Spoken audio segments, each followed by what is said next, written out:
And oh, private chat it to me so everybody doesn't see each other's. Oh, private chat.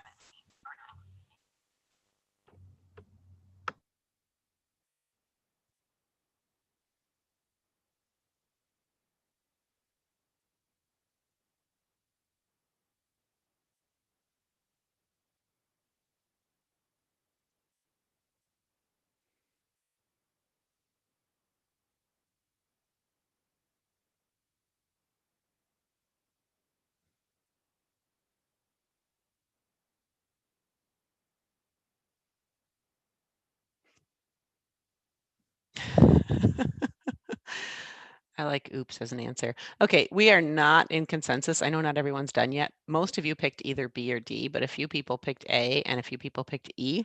So we're a little bit all over the place. Let's look at this. So if they're at the present output level, marginal revenue is $5 and marginal cost is $3. What do we actually know? I'm going to draw a little graph here. Okay, we know marginal cost and we know marginal revenue. So that's what we know, right? And then you guys are making a few other assumptions. So marginal revenue is $5 and marginal cost at our current level of output is $3, right? So some people picked A. We can't tell anything about profit because we don't know where ATC is. And that B is wrong too because we don't know where ATC is, right? They tell us nothing about ATC. ATC could be way down here. We could be earning economic profits. ATC could be way up here. We could be taking a loss, right? We don't know anything about ATC. So it's going to be one of these. So how could they increase their profits or reduce their losses? What do they have to do? Produce less, produce more, or raise the price?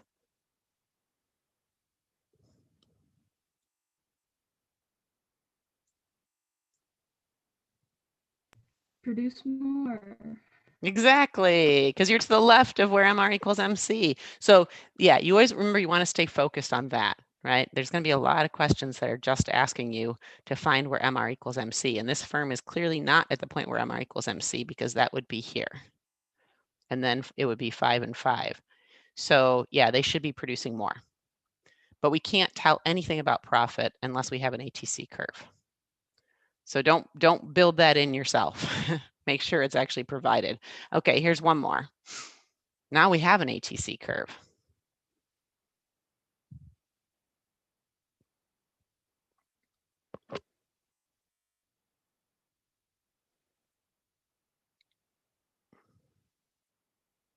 So again, private message me your answer. I'm going to help you guys out here and draw this, which is what you should be doing.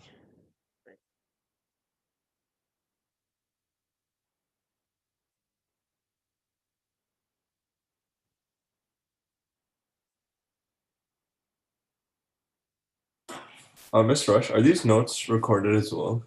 They are not. Okay. No, there are some really good notes on AP Classroom for this stuff, but I'm not recording these because I can't record and have your videos on. Okay. So they won't let us. So it's unfortunate, but yeah.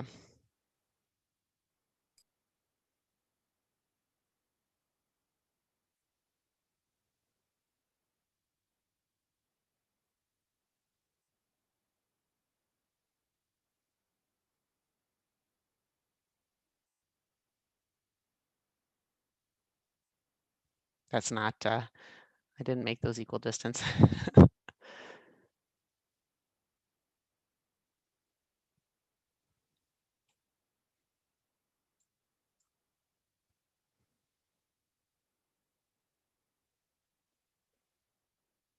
Okay, so I'm seeing a lot of people doing C, D, and E.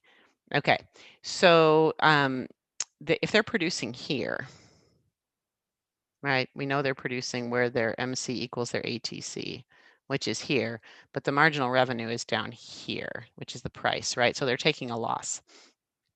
Are they at the profit maximizing point? We know they're not because profit maximizing is where MR equals MC, and MR is 12 and MC is 16. If MC is greater than MR, the answer is typically. It's either produce less or go out of business, right?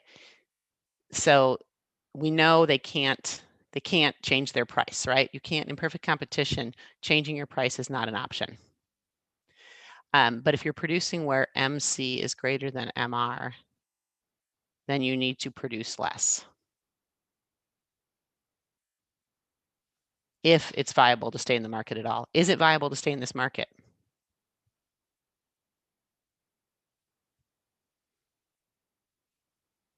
What do you think? In the short run, should they stay in this market? Yes, because the ABC is $8 and the market price is 12. Exactly. So some people are saying no, some people are saying yes, but yeah, you should stay because the price is greater than AVC. Your losses will be bigger if you leave. So I know I'm just repeating stuff we did like a week or two ago, but this is where it gets confusing. But you always want to look for does MR equals MC? And if not, if MC is greater, you want to move to the left and produce less. If MR is greater, you want to move to the right and produce more. And then you compare to AVC to see if you should stay in business in the short run. In the long run, you have a loss, you're going to leave. Okay, so those are two things that people typically miss on the last test. Any questions? If you have a question, you can put it in chat or ask. Any questions about this?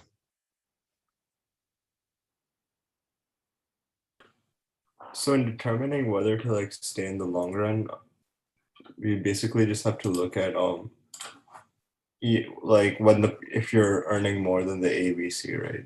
That's if you're going to stay in the short run.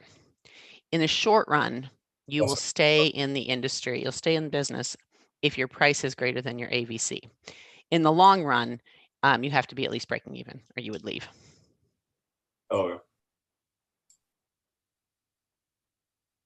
Because in the long run, you get out of those fixed costs. Okay, we're going to spend a little time reviewing Monopoly now. It seemed like people did a pretty good job on the FRQs that I saw online, so that's good. We'll see how we did on the one this morning. I will get those graded today. So MR equals MC is, again, fundamental. It's profit maximizing for all firms as long as producing is preferable to shutting down, as long as price is greater than ABC. The characteristics of a monopoly, we talked about last week: one seller, unique product, entry is blocked for anybody else, and they're price searchers or they're price makers, meaning they know they could sell varying amounts at varying prices. And so we're just going to walk through the graphs from last week and review. So the monopolist produces where MR equals MC. We find that point, we go down and we find the output level here. We go up to the demand curve, and that tells us the price, because the monopolist will charge what consumers are willing to pay in order to sell that level of output. Okay, quick review. Is the monopolist productively efficient? What is the test for productive efficiency?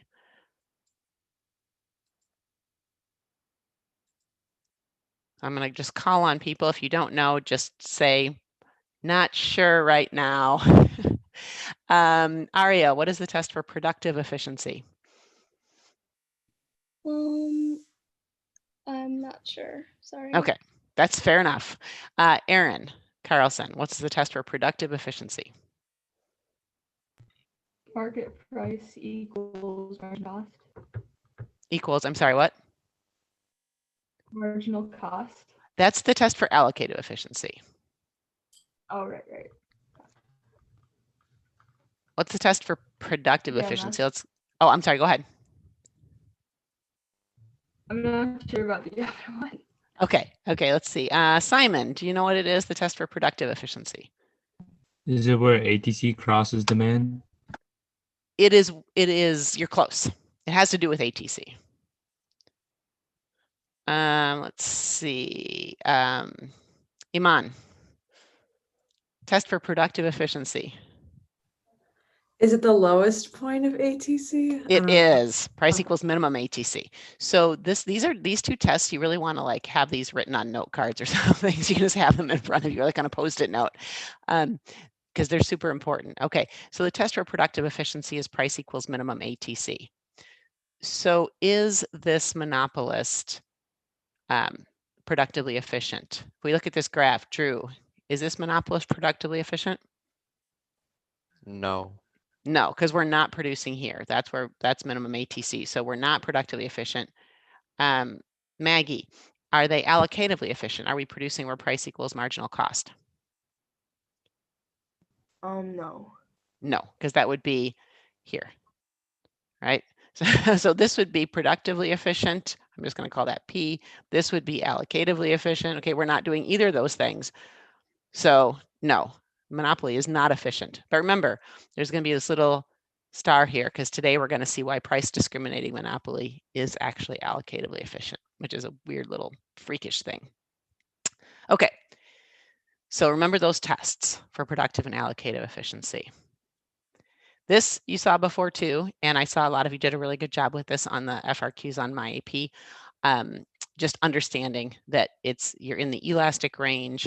Basically, you're in the elastic range if marginal revenue is greater than 0, and you're in the inelastic range if marginal revenue is less than 0. And I saw almost everybody had that concept down, so that was really good.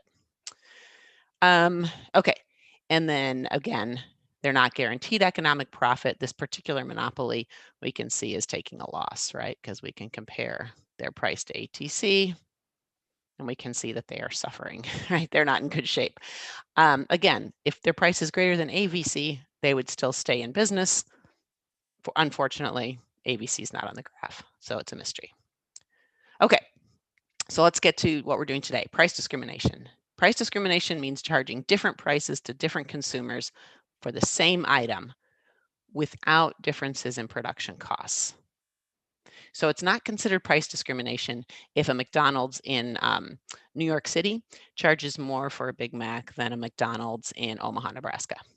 That's not price discrimination because rent is higher in New York City and beef is probably more expensive. So if there's cost differences, it's not considered price discrimination.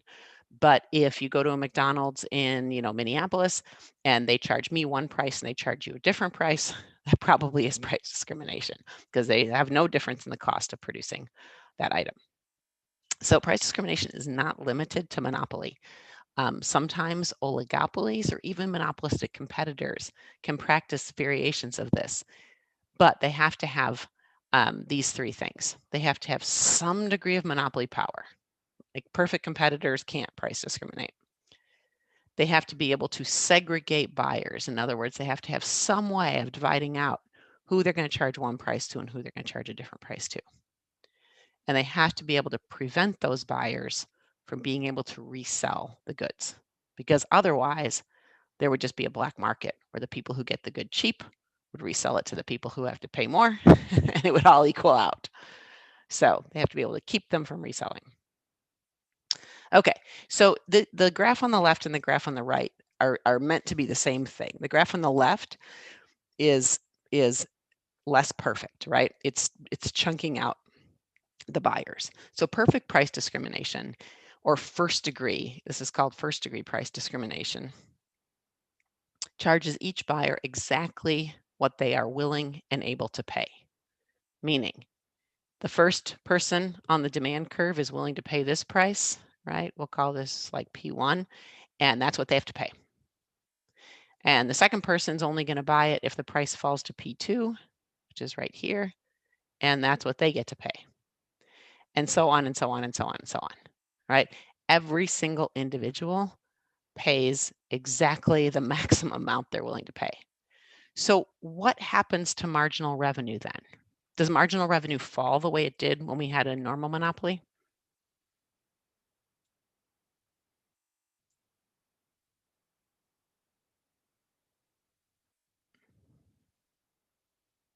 What do you guys think? Shruti, what do you think? Is marginal revenue still going to be down here falling below demand? I don't think it'll fall below. Yeah, actually, yeah, I think it will because the price is decreasing for each buyer. But they don't have to, so they can charge the first person this price and charge the second person this price. But isn't that a lower price than the second buyer? It is, but when we did the normal monopoly, when they lowered the price, they had to lower it for everyone. Okay. And now they don't have to. So this line is actually going to go away. the demand curve and the marginal revenue curve are now going to be exactly the same thing. Because if I sell one unit for, let's say I sell the first unit for $20 and I sell the second unit for $18 and the third unit for $16 and the next, right? I just get to add those up. Marginal revenue every time is the price paid by the next consumer. So kind of weird, right? And if we were to make the individual consumers infinitesimally small, which they really are, then it would look like the graph on the right. We wouldn't have these big chunks, right? These are just sort of illustrating that. And again, that curve will disappear. So interestingly enough, this monopoly will produce all the way up until this point. Because now their demand curve and their MR curve are the same. So this is now the point where MR equals MC.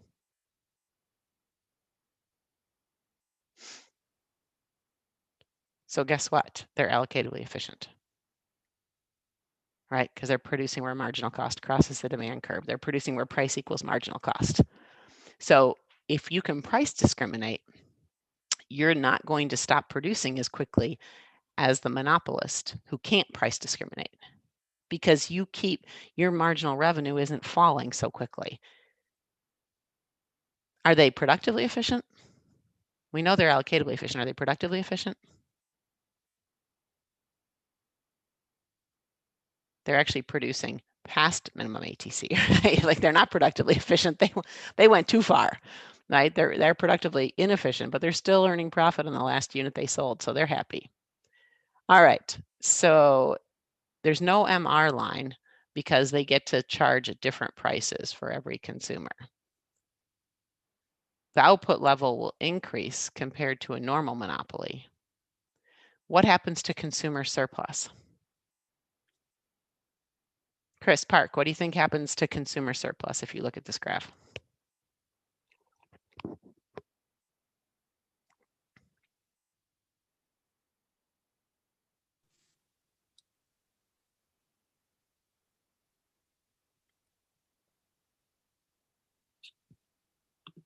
Isn't there no consumer surplus?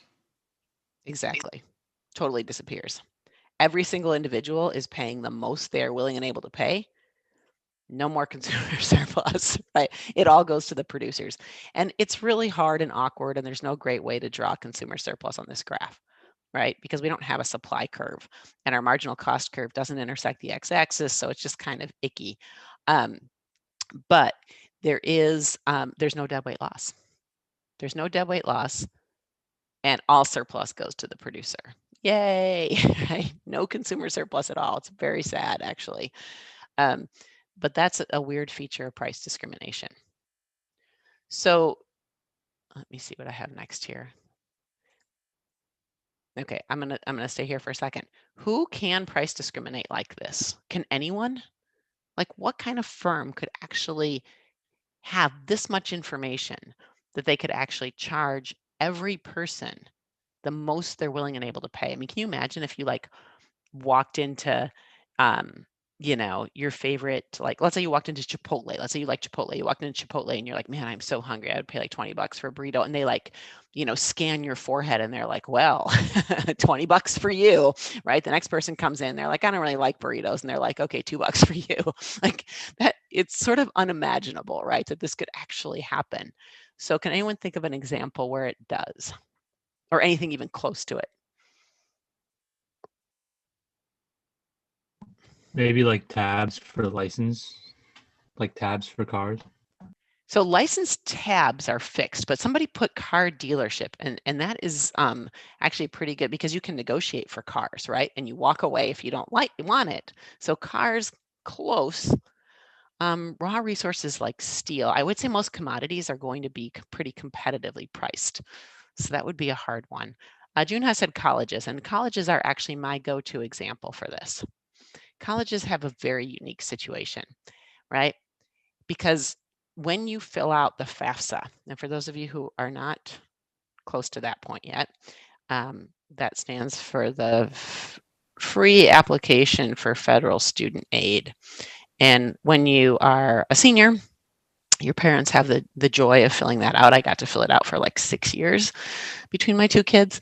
And you have to tell, basically, you have to report all of your personal financial information, like your income, what your house is worth, what your cars are worth, how much you have in your savings account, how much you have in your retirement account, like every single bit of very invasive private information about you. You basically put it on the FAFSA and the colleges get to see it. So colleges aren't stupid, right? They don't say, hey, Nathan, we're going to charge you, 50,000. Aria, we're going to charge you 30,000. Mina, we're going to charge you 80,000. Like that, nobody would put up with that, right? People would revolt. So how do they do it instead? Very sneaky. They have a high set price, and then they give you discounts, depending on how much you have. It's exactly what they do. They say everybody has to pay 80,000. They say 80,000 is the price to come here. Everybody has to pay 80,000. And a lot of people say, well, I can't pay that. And they say, well, we'll look at your financials. Oh, guess what? You can't pay that. So for you, we'll make you a special offer and the price will be 30,000. We'll give you $50,000 in aid, right? It's exactly what they're doing. Every individual who starts at a college campus, let's say like Carleton College, and this is especially true for private colleges, every single person who walks in that door next fall is probably paying a different price,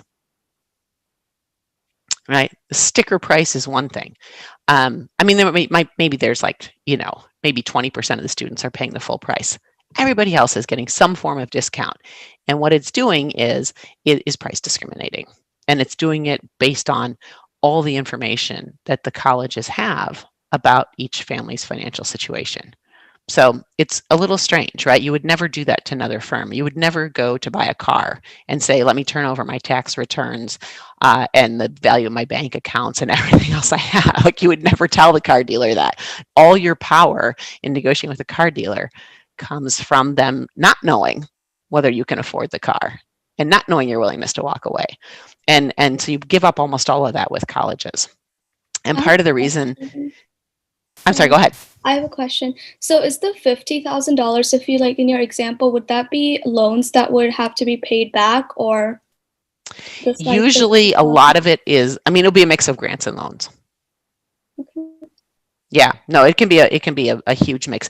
And some people will be told they don't have to pay anything. Right? Like, you don't have to pay anything toward it, or we'll waive all tuition. You just have to pay for housing or whatever. Yeah, it's really interesting. And it's all done in the sort of name of helping people, which of course it does, but it also helps the colleges price discriminate, right? If they had just a lower price for everyone, that would be obviously less fair to people who are lower income, and it would be a big, bargain for those who are higher income. Public universities tend to be more like that, which is why for somebody who's on the lower income spectrum, you're better off to go to like a Carleton than to go to, say, University of Michigan, if they're both equally competitive, because Michigan is much less likely to give you aid because it's a public university, whereas a Carleton is going to say, like, we can help, even though their sticker price might be higher. So it's very interesting. It's really important when you're applying to apply to a variety of schools and consider their various, like, what they're willing to offer before just accepting one. And they also will, by the way, try to match each other sometimes, which is a really important thing that kids don't always know, that you can take one school's aid package and use it to negotiate with a different school. So something to keep in mind. It's very hard. We're not used to that, but it is definitely important.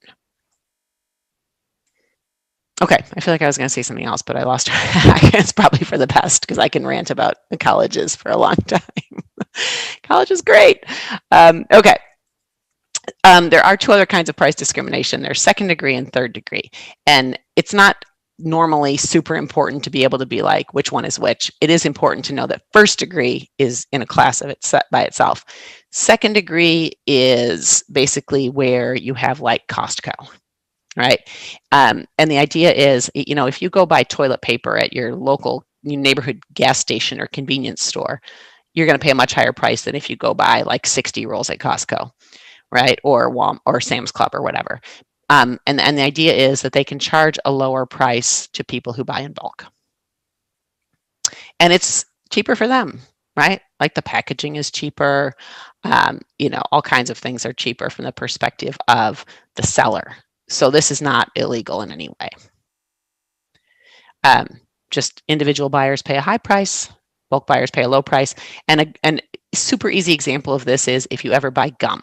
If you want to buy gum at the grocery store, where should you buy it? Should you buy it in the checkout lane, or should you go find gum in the aisle where they sell gum?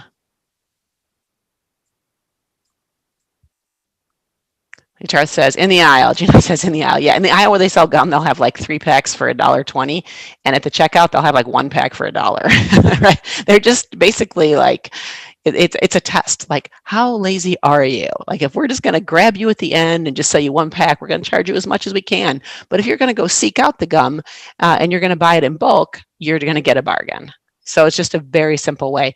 Coupons also do this, by the way. Coupons are a form of price discrimination, because what they do is they're basically price discriminating against you if you're not willing to take the time to cut out coupons. It would be easier if the store would just say, we're going to offer this cereal cheap to everyone. But if a store says, oh, with a coupon, you can get this cereal half off, but if you don't have the coupon, you can't, then the people who don't care all get to pay a higher price, and the people who do care get to pay a lower price, and everybody's happy, right? So coupons are actually like a genius move by stores, because they can price discriminate in a way that favors the thrifty, and they can continue to charge a higher price to people who don't care. So price discrimination is very real. Certain kinds of it are illegal, but it happens all the time. And then third degree price discrimination is where they can actually separate out the market and into 2 different demand curves. So you can see in the graph above, the demand curve is relatively elastic, and on the graph below, it's relatively inelastic. And an example of this would be airfare.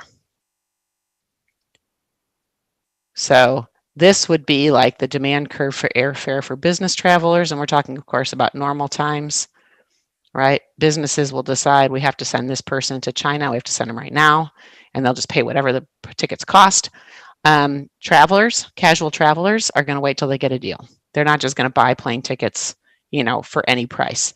They're going to be looking for a deal. So we see a casual traveler, a vacationer, is going to be much more sensitive to changes in price. So the only way to sell them tickets is to lower the price. Business travelers don't care. So the question is, how can they segregate them? How can they figure out? Okay, I see a couple of comments in here. Okay, so I'm going to ask you a question, but then I'm going to look at the comments. How can they tell? When you're buying plane tickets, you don't announce necessarily whether you're a casual or business traveler. So how do they know? Okay, I see, aren't gum and toilet paper in perfectly competitive industries? No, they are not. Gum and toilet paper are both monopolistic competition. And you can have price discrimination in monopolistic competition. Okay, maybe I see one response is your end location, past tickets. It's not really either of those. Frequent flyer miles. Okay, frequent flyer miles are one way, absolutely. Yes, but there's an even easier way to tell. Well, there's 2 ways. There's 2 ways they tell. Keep thinking.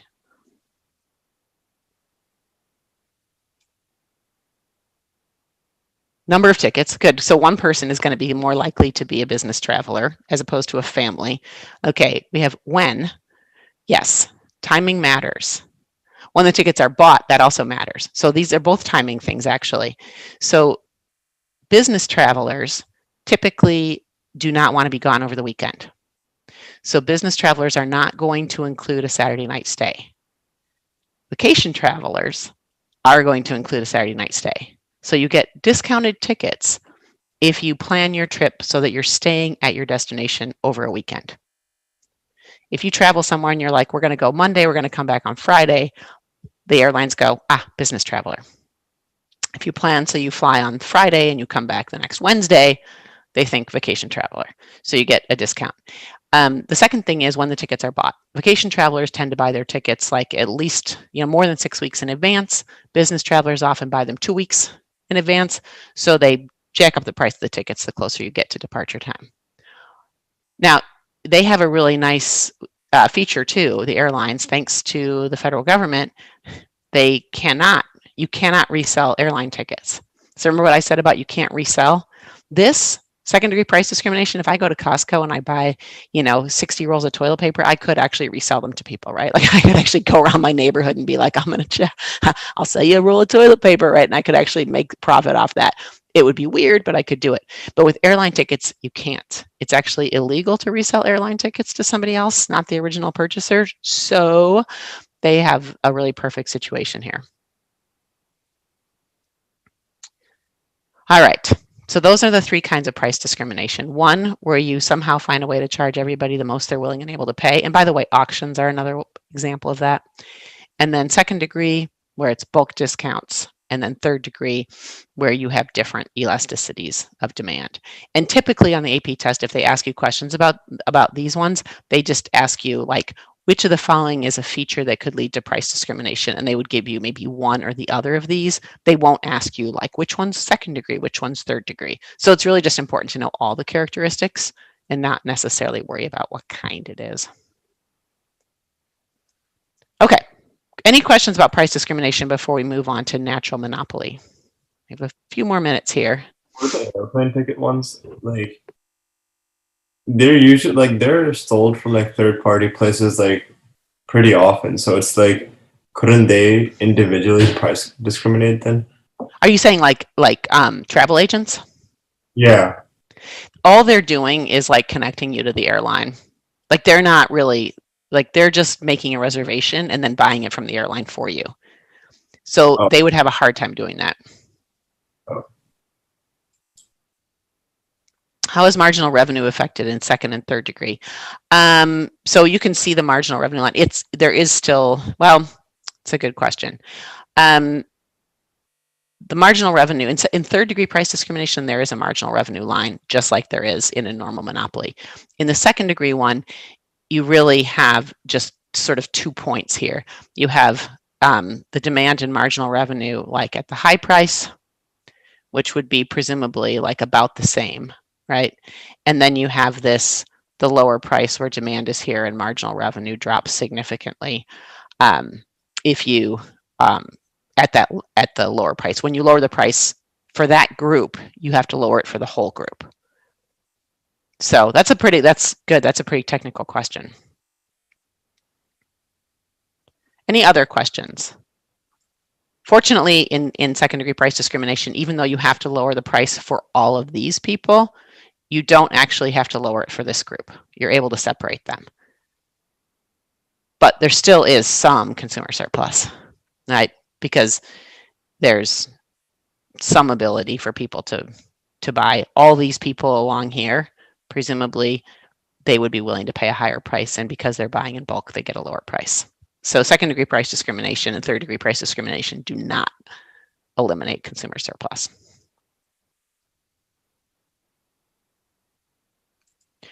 Okay, those are some examples. We talked about most of them already. I'm going to move on to the idea of how to regulate natural monopoly.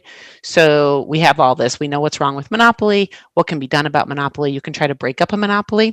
And if you do break up a monopoly, and we're going to see this next time we meet, if you break up a monopoly, what happens is as other firms enter the market, the demand for the monopolist's good shifts to the left, and it also flattens out. It becomes more elastic. So as a monopoly transitions to like monopolistic competition, you get closer to allocative and productive efficiency. You don't get all the way there, but you get closer if you break them up. You can also ignore monopolies and you can also regulate monopolies, but it's really hard to break up a natural monopoly. And so I just want to spend the last few minutes looking at this. Natural monopoly, we talked about this before. It happens when there's massive economies of scale. So ATC drops over a long period of time, or we say ATC drops over the entire relevant market period. So the whole point where demand is like positive, or at least the whole elastic range of the demand curve, ATC is still falling. So you don't have MC and ATC intersecting anywhere on the graph. So for natural monopoly, we can see that they would produce here, right? If they were on their own, they would produce Q1, they would charge P1, and there would be massive amounts of deadweight loss like this, right? That's a huge deadweight loss. So you might be tempted to break them up and say, hey, let's just make them into a bunch of small producers. But the problem is if you break up a natural monopoly, let's say you limit them to producing this amount of output. Now their average total, their ATC is so high that they have to charge that price just to cover their costs. So you're very unlikely to get any kind of savings if you break up a natural monopoly. So the regulation is basically a price ceiling instead. So you impose a price ceiling, and one way to do it is to impose a price ceiling at the socially optimal price. And this is called socially optimal pricing. So if we put a price ceiling at the point where the marginal cost equals the demand curve, as you know, that is the allocatively efficient output level, right? Because that is our test for allocative efficiency. So we can do that. We can put a price ceiling in place, and then the monopolist can only charge that price. Does anyone see a problem with that price?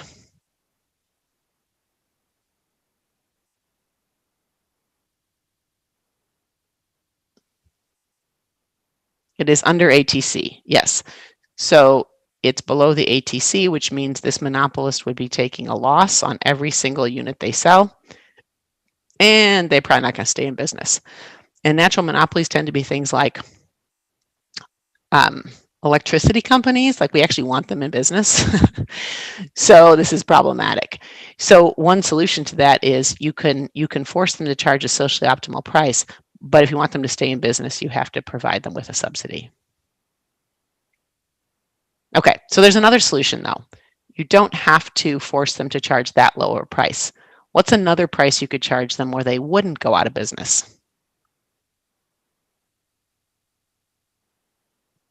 Can anyone think of a price we could charge them where it would be low, be nice for the consumers, but it wouldn't drive them out of business? Where ATC intersects demand. Exactly. So that is called the fair return price because that allows them to break even. So here is the fair return price. Socially optimal pricing is rare. It's basically the Supreme Court in the US ruled that monopolies have a right to a fair return. So regulatory agencies now typically set the fair return price where price equals ATC. And this would be the fair return quantity. We still have a little deadweight loss, right? But it's much smaller than what we had before when the monopolist was making their own decisions, and we don't have to pay a big subsidy. So that's nice. And by the way, this would be like that. Okay, what's fair about fair return pricing? That they are allowed to earn, they can cover all their costs, right? They get a normal profit. So it achieves the goal of lower price and higher output. Price is down, output is up, but it is not socially optimal.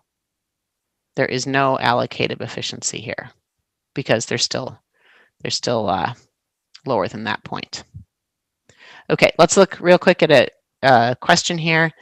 I'm just going to call on a few people to answer these.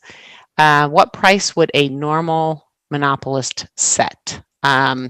Grace, what price and output level would a monopolist set here?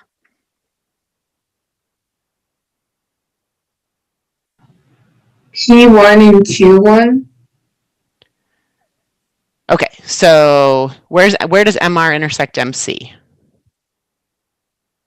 At Q2. Right, so it's going to be Q2, right? So you always want to look for where MR equals MC for the monopolist, and then it's going to be P2, right? Okay, what if they could price discriminate? Anuva, what if this person could price discriminate? Now where would they set their output level? They would set it at Q4. So Wait, not right, if they sorry. could. Go ahead. Oops. Would they set it at P4? Not I'm at. not actually sure. Yep. Oh, that's okay. That's okay. Mina, what do you think? Where, if they could price discriminate, where would they set their output level? And remember, we're not going to say where they set their price because they're going to charge everybody a different price.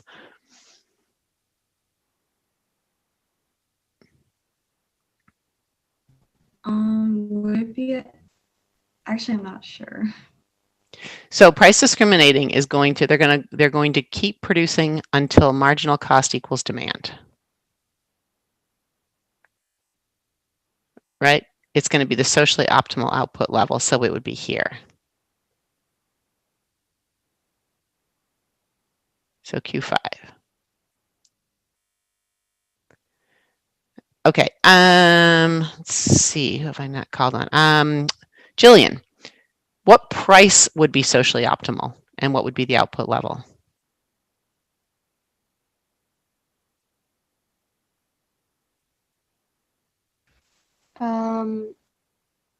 Price is P5 and quantity is Q5. Yep. And Robert, what would be a fair return price?